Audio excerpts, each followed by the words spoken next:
Salam, hər vaxtınız xeyir. Növbəti videomuza xoş gəlmisiniz. Bu dərsimizdə biz Malware haqqında danışacağıq. Hansı ki, bu informasiya təhlükəsizliyinin ən vacib mövzularından biridir. Biz bu ümumi olaraq Malware növlərindən, təhdidlərdən, ofensiv təhlükəsizlikdə biz bunları necə yarada bilərik, tətbiq edə bilərik praktikada, paralelində defensiv istiqamətdə bunları necə önləyə bilərik və hansı toollardan istifadə edə bilərik, bunlar haqqında ümumi danışmış olacağıq. Ola bilsin bu video digər videolara nisbətən daha uzun olsun, lakin biz bu videoda artıq bu anlayışı yekunlaşdırsaq, növbəti dərslərdə bizim yenə eyni şəkildə çox işimizə yaramış olacaq. Müasir kiber təhlükəsizlik mühitində Malware anlayışını daha dərindən anlamaq hər bir təhlükəsizlik mütəxəssisi üçün vacibdir. Bu təqdimat Malware növlərini, real dünya təhdidlərini və ofensiv təhlükəsizlik praktikalarında onların necə istifadə edildiyini geniş şəkildə əhatə eləyir. Malware ümumi olaraq nədir? Biz dedik, Malware zərərli proqram təminatı deməkdir. İstifadəçinin icazəsi olmadan sistemə daxil olaraq məlumatları oğurlamaq, sistemə zərər vermək və yaxud nəzarəti ələ keçirmək məqsəd daşıyır. Bu başların hər birini biz növbəti slaydlarda geniş şəkildə əhatə eləyəcəyik. Amma məsələn, ən geniş yayılmış növlərindən biri olan virus deyirik. Məsələn, hər bir kəsin virus haqqında ümumi anlayışı var. Daha sonra spyware'dir, ransomware'dir, buna oxşar vorumlardır. Bunların hər biri eyni şəkildə Malware, yəni zərərli proqram təminatı başlığının altında toplanır. Malware'lər fərdi istifadəçiləri, korporativ şəbəkələri, dövlət qurumlarını və kritik infrastrukturu hədəf ala bilər. Sadəcə 2023-cü ildə dünya üzrə Malware hücumlarına yaranan zərər 8 trilyon dollar keçib və artıq süni intellektin inkişaf etməsi ilə, yeni belə deyim, süni intellekt alətlərinin çıxması ilə zərərli proqram təminatları daha geniş şəkildə yayılıb və daha böyük belə deyim, əhatə dairələrini hədəfləyə bilir. Burada ümumi olaraq Malware'lərin verdiyi ziyanı görə bilərsiniz. Hər gün 560 min müxtəlif Malware yaradılır. Və bu Malware'lərin 92%-i sırf e-post vasitəsilə yayılmış olur. Biz sosial mühəndislikdən eyni şəkildə danışacağıq. Ancaq nə üçün deyilir ki, e-postlar hər zaman əldə edilən zaman mütləq şəkildə göz gəzdirin, orada hər hansı bir yanlış varmı və yaxud kim tərəfindən göndərilib, eyni şəkildə belə deyim, e-maillərin üzərində gələn fayllar, sizə göndərilən fayllar nələrdir, bunları detallı şəkildə analiz edin. Bu həmişə o məqsədlə deyilir ki, bu gələn proqramlar və yaxud sizə göndərilən hər hansı bir fayl içində hansısa bir zərərli proqram təminatını tutmuş ola bilər. Burada da eyni şəkildə qeyd olunub ki, 92% e-mail vasitəsilə baş verir. Bu səbəbdən də biz e-maillər əldə edən zaman mütləq şəkildə daha ehtiyatlı, daha diqqətli olmalıyıq. Ümumi olaraq viruslar, yəni Malware'lər tərəfindən 4.1 milyon sayt yoluxub və öz daxilində Malware'ləri ehtiva eləyir. Bəzən görə bilərsiniz, çox populyar və çox geniş yayılmış veb saytların belə bəzi səhifələri olur ki, onların daxilində viruslar ola bilər və yaxud dəxilsiz səhifələr ola bilər. Bunlar hər biri yoluxmuş və daxilində Malware yerləşdirilmiş saytlardır. Məsələn, adi istifadəçi gündəlik ziyarət elədiyi bir veb sayta girib, güvəndiyi bir mənbədən resurs yükləyə bilər. Lakin bu resurs artıq Malware ilə yoluxduğu üçün siz avtomatik olaraq kompüterinizə və yaxud bu faylı yüklənən hər hansı bir şəxs öz kompüterinə zərərli proqram təminatını da eyni şəkildə yükləmiş olur. Və illik olaraq 38% ümumi artım müşahidə olunub Malware-də və yaxud ümumi Malware hücumlarında və düşünürəm ki, artıq 2026-cı ildə bu qat-qat daha da artacaq.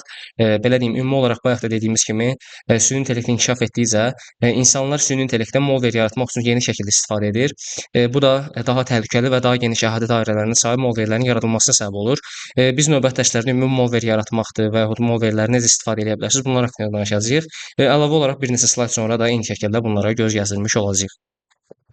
Burada Malware'in əsas növləri qeyd olunubdur. Virusdur, worm dediyimiz burada qurd olaraq tərcümə olunub. Eyni şəkildə Malware növü mövcuddur. Troyanlar var, fidye proqramlar var, casus proqramlar var, rootkitlər, klaviatura casusları və botnetlər əsas Malware'in növləridir. Viruslar ümumi olaraq nədir? Viruslar özünə hər hansı bir proqrama yapışdıraraq həmin proqram təminatı vasitəsilə kompüterimizə bulaşan belə deyim, zərərli proqram təminatlardır. Məsələn, siz girirsiniz hər hansı bir yerdən, məsəl üçün GTA San Andreas yükləmək istəyirsiniz, lakin bu GTA San Andreas öz üzərində bir virusla sizin kompüterinizə yoluxa bilər və belə deyim, kompüteri zərərli hala sala bilər və belə deyim, kompüterinizi kilitləyə bilər. Bu əslində digər Malware növlərinə aiddir. Sadəcə virusdan başlayıb daha sonra bir chain halında da davam edə bilir, zəncirvari reaksiya ilə davam edə bilir. Daha sonra qurdlar var. Virus və qurdların bir-birindən bəzi fərqləri var. Növbəti slaydlarda biz bunun haqqında detallı şəkildə danışacağıq. Lakin qurdlar hansısa bir proqram təminatının işə düşməyinə ehtiyac olmadan avtomatik olaraq şəbəkə daxilində yayıla bilən bir zərərli proqram təminatıdır. Biz dedik ki, məsələn, virusun işləməyi üçün mütləq şəkildə hansısa bir faylı qoşulmalıdır. Yəni hansısa bir faylla birlikdə gəlməlidir və fayl işləməyə başlayan zaman virusda belə deyim, öz fəaliyyətinə başlamalıdır. Ancaq wormlar elə deyil. Sizin kompüteriniz wormla, yəni qurdla belə deyim, yoluxubsa, artıq avtomatik olaraq şəbəkə daxilində rahatlıqla öz başına yayıla bilir və digər proqram təminatlarını, digər cihazları və ya şəbəkədə olan digər istifadəçiləri də rahatlıqla yoluxdura bilir. Daha sonra troyanlar var. Troyan nədir? Bu Troyanın atı anlayışından yaranan bir ümumi zərərli proqram təminatı adıdır. Söhbət burada nədən gedir?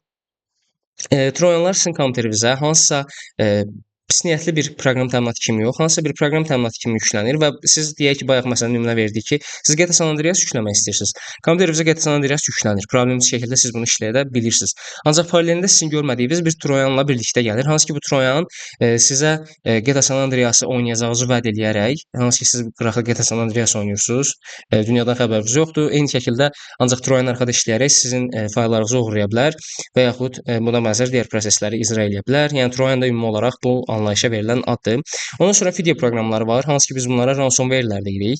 Bunların əsas məqsədi nədir? Sizin kompüterinizə yoluxur və hansısa bir faylı, hansısa bir proqram təminatını kilitləyərək və yaxud ümumi olaraq sizin bütün əməliyyat sistemləri və bütün fayllarınızı da eyni şəkildə kilitləyə bilər. Sizdən bir ödəniş tələb eləyir. Bu da Bitcoin üzərindən belə deyim ödəniş istəyir. Çünki Bitcoin bildiyiniz üzrə blockchain texnologiyası olduğu üçün ödənişin izlənməsi prosesi daha çətin olur. Yəni bu pulu sizdən kim tələb eləyib, bunu anlamaq çətin olur. Bu səbəbdən əsasən Bitcoin və yaxud buna bənzər digər blockchain texnologiyaları vasitəsilə sizdən bir ödəniş istəyir. Məsələn 24 saat ərzində tələb olunan ödənişi etməsəz, kompüterinizdəki bütün fayllar geri dönülməz şəkildə belə deyim, bütövlüklə silinmiş olur.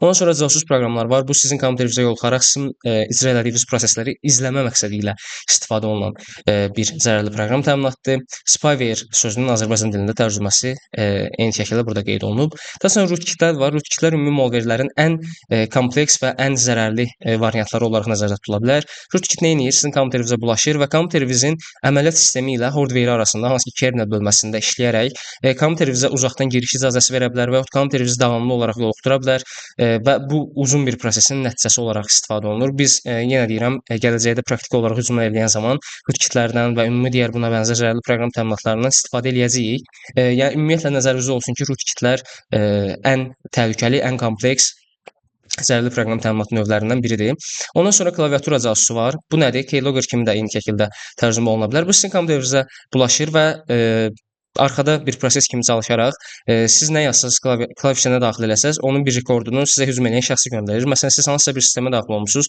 parolunuzu qeyd edirsiniz. Eyni şəkildə yazışdığınız bütün məlumatlardır, klaviaturada basdığınız bütün düymələrdir. Sizin kompüterinizə zərərli proqram yükləyən həmin şəxsə də paralel şəkildə göndərilmiş olur. Siz deyə hansısa bir kart məlumatı daxil eləmisiniz, bir onlayn ödəniş sistemində. Eyni şəkildə bu kart məlumatlarını da qarşı tərəf, yəni belə deyim, pis niyyətli, bədniyyətli şəxs, hacker öyrənmiş olur. Daha sonra botnetlər var. Botnetlər nələrdir? Botnetlər yoluxmuş kompüterlərdir. Məsələn, burada istifadə olunan bəzi anlayışlar sizin kompüterinizi botnet halına gətirmək üçün də eyni şəkildə istifadə oluna bilər. Bu zombi kompüter kimi də tərcümə edə bilərik. Daha sonra sizin kompüteriniz sizin xəbəriniz olmadan bəzi məqsədlərə görə istifadə oluna bilər. Məsələn, DDoS hücumları buna ən geniş nümunədir. DDoS Distributed Denial of Service deməkdir. Yəni hansısa bir proqram təminatına, hansısa bir serverə və yaxud veb-sayta müxtəlif cihazlardan, məsələn, onlarla yüzlərcə cihazdan fasiləsiz şəkildə sorğular göndərilir və artıq bildiyiniz kimi hər hansı bir saytın bir trafik limiti olur. O limit olaraq artıq həmin server və yaxud həmin veb-sayt istifadəsiz hala gəlir. Bunu da əsasən botnetlər vasitəsilə icra edirlər. Məsələn, sizin kompüterinizə hər hansı bir zərərli proqram təminatı yüklənərək sizin kompüterinizi botnet halına gətirə bilər və daha sonra bədniyyətli şəxslər sizin kompüterinizdən öz məqsədlərinə görə istifadə edə bilərlər. Ancaq təbii ki, bu proseslərin heç birindən sizə xəbəriniz olmur, arxada baş verir və belə deyim, sizə artıq istifadə edirlər. Bayaq da dediyimiz kimi, virus və vurumların bəzi fərqləri burada qeyd olunub və burada bəzi nümunələr eyni şəkildə qeyd olunub. Virus özünü digər fayllara yapışdıraraq yayılır. Host fayl icra edilmədən aktiv ola bilməz. Məsələn, deyək, hansısa bir proqram təminatının bir hissəsi olaraq gəlir və yaxud hansısa bir PDF faylının, text faylının hissəsi olaraq gəlir. O fayl açılan zaman virus kodu işə düşür və digər fayllara da eyni şəkildə yoluxur. Burada I love you-dur, Melissa-dır, Chernobyl viruslarını eyni şəkildə nümunə olaraq göstərmək mümkündür. Burada da bir daha qeyd olunub ki, virus yalnız istifadəçi yoluxmuş fayl açdıqda yayılır. Yəni insan faktoru burada ən vacib amillərdən biridir. Yəni siz girib güvənmədiyiniz bir saytdan bir şey yükləməmisinizsə və yaxud e-maildən gələn hər hansı bir faylı məlumatsız şəkildə açmamısınızsa, viruslara yoluxma ehtimalınız demək olar ki, sıfırlanır. Bu yenə eyni şəkildə insan faktoruna bağlı olan bir anlayışdır. Wormlar var, bayaq da məlumat vermişdik. Worm host faylı olmadan da, yəni hansısa bir fayla qoşulmuş şəkildə gəlmədən belə şəbəkə üzərindən müstəqil sürətdə yayıla bilər. Əksər hallarda zəifliklərdən istifadə edərək avtomatik olaraq yayılır və böyük həcmdə şəbəkə trafikini iflic eləyir. Burada nümunələr eyni şəkildə qeyd olunub. WannaCry-dir, Morrisform'dur, John Ficker'dir, Slammer-dır və s. bunun kimi eyni şəkildə forumları nümunə göstərmək olar. Bunlardan ən populyar olanı WannaCry forumudur.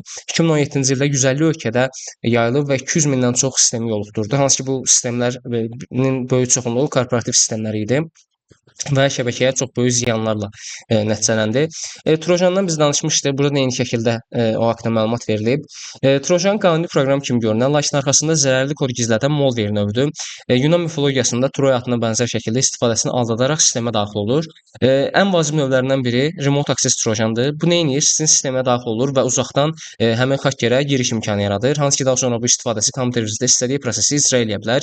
Yəni uzaqdan sizin kompüterinizə bağlanır və rahatlıqla idarə edir. Dark Comet-dir, NG Red-dir, Poison Ivy-dir.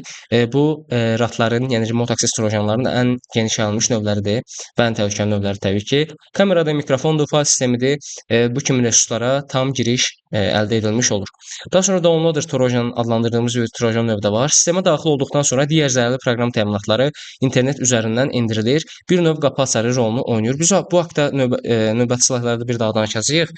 Yəni bəzi ümumiyyətlə zərərli proqram təminatında biz özümüz yaradan zaman birbaşa zərərli proqram təminatı kompüterimizə tam olaraq yüklənmir.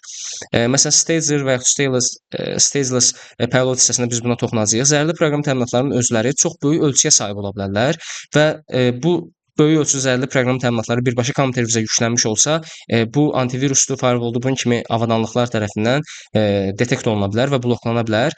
Bunun yerinə daha kiçik proqram təminatları sizin kompüterinizə yoluxdurulur və daha sonra bu proqram təminatı geri qalan hissələri paketlər halında sizin kompüterinizə yavaş-yavaş yükləyir və bütöv halda yenə eyni şəkildə işə sala bilir. Downloader trojanda bu məqsədlə istifadə olunan trojanın növlərindən biridir.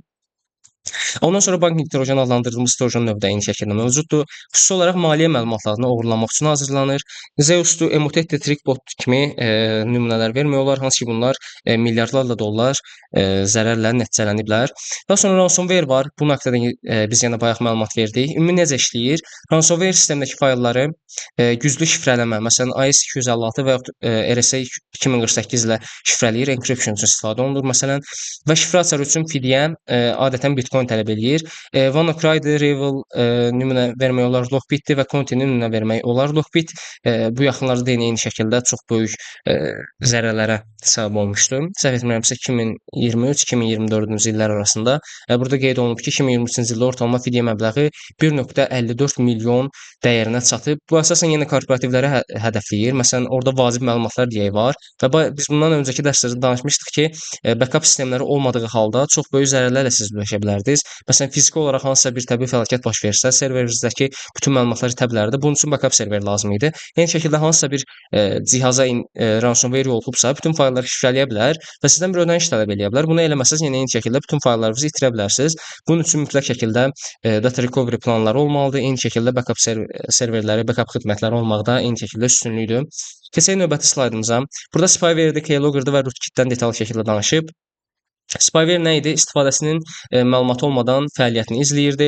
Browsing tarixidir, şifrələrdir, kredit kartı məlumatlarıdır. Bunun üçün buna oxşar digər məlumatları sizdən əldə edərək uzaqdakı bir serverə göndərirdi. Pegasus Spyware-in ən geniş yayılmış nümunələrindən biridir. Daha sonra Keylogger gəlirdi. Klaviatura vuruşlarını gizli şəkildə qeyd eləyirdi. Hardware və software keyloggerlar eyni şəkildə mövcuddur. Şifrə, kredit kartı, mesaj məlumatları eyni şəkildə buradan oğurlanır.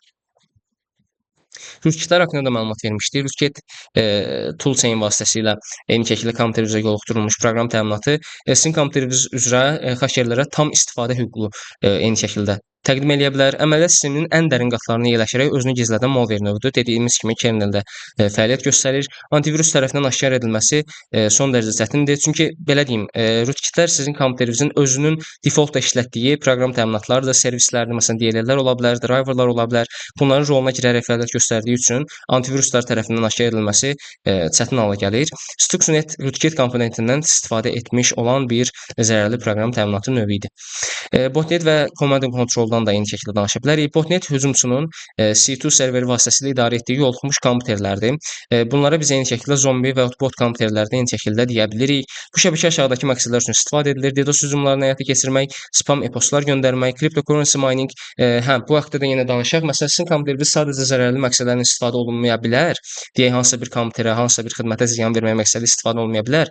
Lakin mining məqsədi ilə də istifadə oluna bilər. Mining haqqında yəqin ki, ümumi olaraq məlumatınız var. Sizin kompüteriniz arxada sizin xəbəriniz olmadan mining prosesinə tabe tutulur və sizin kompüterinizdən istifadə edərək kriptovalyutalar mine olunaraq həmin xakerə müəyyən miqdarda pul qazandıra bilər. Məsələn, hal-hazırda bunun miqyası biraz azalmış olsa da, keçmiş zamanlarda kriptovalyutalar yeni-yeni istifadə olunmağa başlanan zamanlarda botnetlər çox geniş şəkildə cryptocurrency mining üçün istifadə olunurdu. Digər malwareləri yaymaq üçün də istifadə oluna bilər. Dedik, sizin kompüteriniz bulaşıb və botnet halına gəlib. Sizin qoşulduğunuz şəbəkədəki bütün kompüterlərdə sizin kompüteriniz üzərindən malwarelər yayıla bilərdi. Paralelində məlumat oğurluğu yenə eyni şəkildə ən vacib əsas məqsədlərdən biridir. Mirai botneti 2016-da 600 min IoT cihazı ilə dünyanın ən böyük DDoS hücumunu həyata keçirdi. IoT cihazı nə idi? Internet of Things idi. Məsələn, hansısa bir kofe aparatı ola bilər və yaxud indinin özündə tozsuranlar belə internetdən istifadə etdiyi üçün IoT cihazı sayıla bilər və bunların özündə bir şəbəkəyə çıxış olduğu üçün bunlar eyni şəkildə botnetlər kimi istifadə oluna bilər. Burada malware hücumlarının necə yayıldığını bir neçə nümunə üzrə görə bilərsiniz. Təsisat zənciri hücumları ilə baş verə bilər, phishing e-postları vasitəsilə baş verə bilər. Biz dedik ki, məsələn, sosial mühəndislikdən geniş istifadə olunan hücum növlərindən biri idi. Drive-by yükləmələr, yəni yoluxmuş saytlardan avtomatik yüklənmə vasitəsilə baş verə bilər. USB və yaxud hansısa daşınan daşıyıcılar vasitəsilə də fiziki olaraq yayıla bilər. Exploit dəstləri, hansı ki, browser zəifliklərindən istifadə edərək exploitlər vasitəsilə də eyni şəkildə kompüterimizə yayıla bilər. Burada da eyni şəkildə sosial mühəndislik paralelində qeyd olunub. Hücumçular çox vaxt bir neçə vektor birləşdirərək çoxqatlı hücum həyata keçirir. Ən çox istifadə olunan vektor hələ də phishingin e-postlarıdır. Ofensiv təhlükəsizliyə keçsək, biz burada necə istifadə edə bilirik və yaxud necə istifadə olunur? Ofensiv təhlükəsizlik mütəxəssisləri, red team üzvləri, penetration testerlər həqiqi hücumçuları simulyasiya etmək üçün malware texnikalarından istifadə edir. Məqsəd sistemdəki zəifliklərin müdafiəçilərdən əvvəl tapmaq və düzəltməkdir. Hansı ki, burada malwarelər daxil olan şəbəkəyə istədiyi şəkildə yoluxdurulur. Daha sonra istifadəçinin və yaxud kompüterin daxil olduğu şəbəkənin hansısa bir boşluğa sahib olub-olmadığını müəyyən edir. Bu zaman qurulan EDR sistemləri də, firewalllar da, antiviruslar da bunların da eyni şəkildə nə dərəcədə effektiv olduğunu müəyyən etmək xarakteri daşıyır. Burada red teaming qeyd olunub. Tam hücum ssenarisinin simulyasiyasıdır. Real APT qruplarının taktikaları təşkil. APT qrupu nə idi? Advanced Persistent Threat demək idi. Hansı ki, bu bədniyyətli bir qrupdur. Əsasən dövlət tərəfindən fonlanır və arxasında çox böyük resurslar olur. Əsasən ən böyük hücumları APT qrupları icra eləyir. Koreyada buna bir nümunə olaraq göstərilə bilər. Daha sonra penetration testing hissəsində müəyyən hədəf sistemə nəzarətli hücum baş verirdi. Red teamlə belə deyim, penetration testing fərqləri haqqında danışmışdıq. Red teamdə əsas nə baş verirdi? Red teamdə heç kəsin xəbəri olmadan bütöv bir sistemi hədəf alırdıq. Burada sosial mühəndislik də geniş şəkildə istifadə olunurdu. Yəni spesifik bir resursun təhlükəsizliyindən əlavə heç bir belə deyim, antivirusdur, EDR-dır, bu kimi sistemlər deaktivə olunmadan tamamilə real şəkildə hücumlar baş verirdi və effektivliyi yoxlanırdı. Penetration testing isə daha çox belə deyim, nəzarətli şəkildə baş verirdi və spesifik bir resurs üzrə baş verirdi. Məsələn, şəbəkənin hansısa bir komponenti üzrə baş verə bilərdi və yaxud antivirus və EDR-lar məqsədli şəkildə deaktivasiya edilərək baş verə bilərdi. Red teaming bu səbəbdən daha böyük bir əhatə dairəsinə sahib olur. Daha sonra malware analysis məqsədi ilə istifadə oluna bilər. Ələ keçirilmiş malwarelər reverse engineering ilə analiz edilir və hansı texnologiya ilə, hansı məqsədlə yazıldığı eyni şəkildə müəyyən olunmuş olur. Daha sonra payload development hissəsi mövcuddur. Xüsusi məqsədlər üçün test payloadlar yaradılır və sınaqdan keçirilir. Burada biz məsəl istifadə etdiyimiz, özünüz də görəcəksiniz ki, Kali Linuxda praktik edən zaman biz Metasploit-dən istifadə edirik. Metasploit Framework Rapid 7 tərəfindən hazırlanmış açıq mənbəli ən güclü penetration testing platformasıdır. Yəni siz burada penetration testingin ümumi hücum strukturunun bütün mərhələlərini rahatlıqla icra edə bilirsiniz. Hansı ki, enumeration hissəsində hədəfdəki kompüter haqqında bütün məlumatları əldə edə bilirsiniz. Daha sonra exploitation hissəsində hədəf kompüterə sıza bilirsiniz. Persistence hissəsində kompüterdə daimi bir əlaqəyə keçə bilirsiniz. Yəni ümumiyyətlə nəzərinizdə olsun ki, Metasploit hücum prosesini tamamilə idarə edə bilən, yəni bütün mərhələlərini idarə edə bilən bir tooldur. Dediyim kimi, eyni şəkildə biz praktikada bunu detallı şəkildə analiz edib tətbiq edəcəyik. Metasploit ilə nələr etmək olar? Exploitlər icra edə bilərik, payloadlar yarada bilərik, Meterpreter vasitəsilə əsasən icra olunur və yaxud shell vasitəsilə də eləyə bilərik. Daha sonra post exploitation, yəni artıq kompüterə sızdıqdan sonrakı mərhələlərdə baş verən əməliyyatları icra edə bilərik. Listenerlər qrup reverse shell tuta bilərik. Hansı ki bizim belə deyim, hücum etdiyimiz kompüterdən bizim kompüterə bir shell açılır və qarşı tərəfin kompüterində biz daimi bir nəzarətə sahib ola bilirik. Buna da reverse shell deyilir. Və əlavə olaraq yoluxmuş sistemdə lateral movement proseslərində eyni şəkildə icra edə bilərik. Burada ümumi olaraq əsas komandalar görə bilərsiniz. MSF konsol vasitəsilə biz Metasploit'i çağıra bilirik. Daha sonra burada digər exploit ilə bağlı anlayışları eyni şəkildə görə bilərsiniz. Burada konfigurasiya hissəsi mövcuddur. Biz konfigurasiya edirik və hədəf aldığımız hostu və sair qeyd edirik. Burada hansı payloaddan istifadə etdiyimizi də seçə bilirik. Bu proseslər haqqında məlumatınız yoxdursa və yaxudsa çətin gəlsin, narahat olmayın. Bir daha qeyd edirəm. Biz bunların hər birini geniş şəkildə inşallah əhatə eləyəcəyik. Təbii ki, yalnız icazə alınmış sistemlərdə istifadə edilməlidir. İcazəsiz hücum təbii ki, cinayətə tabedir və böyük problemlərlə üzləşə bilərsiniz. Meterpreter Metasploit'in ən güclü post-exploitation payloadudur. Yaddaşda işləyərək diskə iz buraxmır. Bu da aşkarlanmasını eyni şəkildə çətinləşdirir. Biz bundan əvvəlki slaytlarda danışmışdıq. Stage payload var və yaxud stageless payload var. Biz demişdik ki, bəzi belə deyim, zərərli proqram təminatları ilk olaraq özünün kiçik bir hissəsini kompüterə yoluxdurur. Daha sonra qalan hissələri paket halında kompüterə yükləməyə başlayır. Bu stage və stageless payloadlar arasında fərqdir. Stage payloadda kiçik bir stager əvvəlcə göndərilir, sonra əsas payload yüklənilir paketlər halında. Burada məsələn reverse TCP payloadunu nümunə kimi göstərmək olar. Stageless payload isə bütün kod bir fayla daxil edilir və bütöv olaraq sistemə yüklənir. Offline mülklər üçün uyğundur. Yəni siz stageless payloaddan istifadə edən zaman bu tam böyük ehtimalla tutulacaq firewall antivirus tərəfindən. Ona görə əsasən stage payloaddan istifadə olunur. Meterpreter əmrləri burada bir neçəsini görə bilərsiniz. Sysinfo vasitəsilə sistemdəki məlumatları çəkə bilərik. Hashdown vasitəsilə şifrə hashləridir. Screenshot vasitəsilə belə deyim, daxil olduğumuz hədəf kompüterin ekran görüntüsünü ala bilərik. Upload və download vasitəsilə də faylı köçürə bilərik. Hansı ki, qarşı tərəfdən siz hansısa bir faylı öz kompüterinizə köçürmək istəyirsiniz.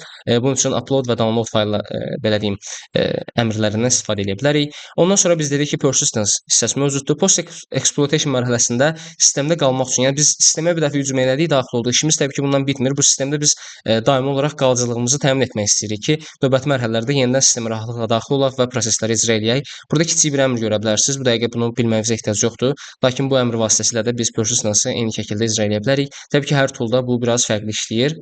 MSF Venom var. Eyni şəkildə payload yaratmaq üçün əsas istifadə olunan bir alətdir. Bu da yenə eyni şəkildə Metasploit'in içində gələn bir alətdir. Burada sağda siz belə deyim, Android üçün bir payload yaratma prosesini görə bilirsiniz. Məsələn, bu əmrlər vasitəsilə mərhələli şəkildə deyək, PHP üçün, Linux üçün, Android üçün və yaxud Windows Exe üçün payloadları yarada bilərsiniz. Təbii ki, bu kodların hər biri yaratmaq istədiyiniz payloada əsasən dəyişə bilər və burada qeyd olunan parametrlər də hər payloadun özünə məxsus parametrlərdir. Yəni bunu özəl şəkildə yazıb eyni şəkildə payloadları yarada bilərsiniz. Burada da eyni şəkildə disclaimer'ımız yer alır. Bunu unutmayın. Daha sonra biz digər ofensiv təhlükəsizlik alətlərinə də baxa bilərik. Məsələn, Cobalt Strike Red Teaming-dən geniş istifadə olunan alətlərdən biridir. Metasploit-dən başqa ofensiv təhlükəsizlik mütəxəssislərinin istifadə etdiyi bir sıra güclü alətlər mövcuddur. Dediyimiz kimi Cobalt Strike Red Team-də istifadə olunur. Professional Red Team üçün C2 framework-udur. Beacon adlı payload DNS, HTTPS üzərindən C2 ilə əlaqə saxlayır. Lateral movement, credential harvesting, pivoting imkanları təqdim eləyir. Daha sonra PowerShell Empire toolu var eyni şəkildə. Windows mühitləri üçün PowerShell əsaslı post exploitation framework-udur. File malware texnikalarından istifadə edir. Yaddaşda işləyərək disk üzərində iz buraxmır.